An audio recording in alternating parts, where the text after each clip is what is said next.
भारतीय सशस्त्र बल तथा संगठन ने संपूर्ण भारत द्वारा अवैध रूप से अधिकृत जम्मू कश्मीर में प्रतिदिन छापे मारते हैं तथा एक्टिविस्टों, युवकों व राजनीतिक नेताओं को टारगेट करते हैं। श्रीनगर तथा अन्य नगरों में निरंतर खोज पड़ताल में आवासों को नष्ट किया जाता है तथा परिवारों को भयभीत किया जाता है।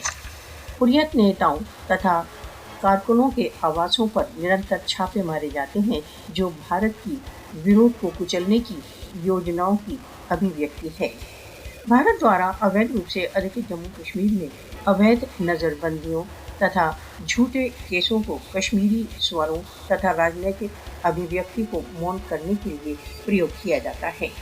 भारत द्वारा अवैध रूप से अधिकृत जम्मू कश्मीर में लोगों को किसी अन्य कारण से नहीं, वरन उनके स्वयं निर्णय के अधिकारों तथा स्वतंत्रता के प्रति उनके विश्वासों के लिए बंदी किया जाता है।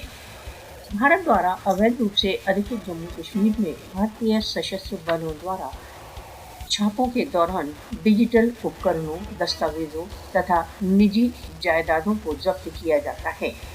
भारतीय सशस्त्र बलों की कार्रवाइयों का लक्ष्य संपूर्ण भारत द्वारा अवैध रूप से अधिकृत जम्मू कश्मीर में चेतावनियों द्वारा भय का वातावरण व्याप्त करना है।